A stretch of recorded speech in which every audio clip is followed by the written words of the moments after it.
হয়, ভোগৰ উৎসৱ ভোগালীক আদৰিবলৈ আচলতে ৰাজ্যবাহীত এতিয়া তৎপৰ হৈ পৰিছে আৰু দেখা গৈছে ৰাজ্যৰ বিভিন্ন হাট বজাৰ এতিয়া প্ৰয়োভৰ হৈ পৰিছে মাছৰ।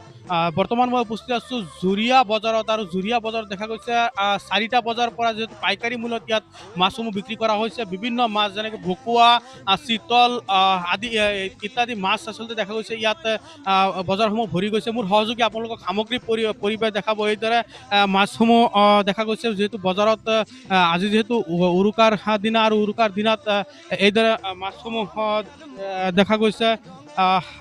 যিহেতু ভোগৰ উৎসৱ ভোগালীক আদৰিবলৈ এতিয়া ৰাজ্যজুৰি সীমাহীন ব্যস্ততা আৰু পথাৰত সোণগুটিকেইটা চপাই উৰুকাৰ নিশা একেলগে এসাঁজ উধৰ পুৰাই খোৱাৰ হেঁপাহত গাত তত নাই চহা অসমীয়াৰ।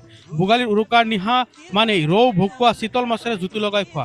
ভোগালী বিহুক কেন্দ্ৰ কৰি এতিয়া ৰাজ্যৰ গ্ৰামাঞ্চলত হাট বজাৰসমূহ দেখা গৈছে ব্যাপক ভিৰ। মাছৰ বেপাৰী আছে, তেওঁলোকৰ পৰা আমি জানিব চেষ্টা কৰিম।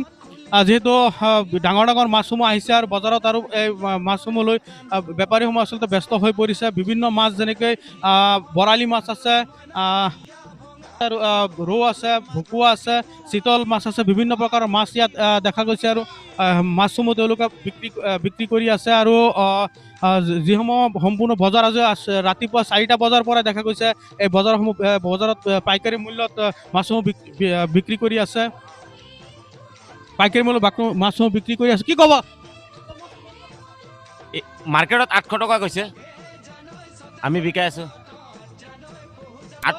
ভকুৱা 500 লোকে গৈছে, 450, 500 এনেকুৱা গৈছে। ৰৌ 500, 400, বৰালি 800, 900। হয়, দেখা গৈছে বিহুৰ বজাৰ বুলি আচলতে উৰুকাৰ বজাৰ বুলি ইয়াত ৰাইজৰ উপস্থিতিও আচলতে বেছি দেখা গৈছে। ৰাতিপুৱা 4টা বজাৰ পৰাই পাইকাৰী মূল্যত আচলতে মাছসমূহ বিক্ৰী কৰি আছে আৰু বৰ্তমান যি ইয়াত আহিছে তেওঁলোকে খুচুৰা কিনিবৰ কাৰণে আহিছে। বজাৰত এক প্ৰকাৰ ভিৰ দেখা গৈছে যিহেতু শীতৰ ৰাতিপুৱা আৰু ডাঠ কুঁৱলীৰ পৰি আছে, তথাপিও মানুহ দেখা গৈছে, মানুহৰ উৎসাহ দেখা গৈছে। তেওঁলোকে আহি ইয়াত বজাৰত ভিৰ কৰিছে আৰু বজাৰত মাছ লোৱা দেখা গৈছে।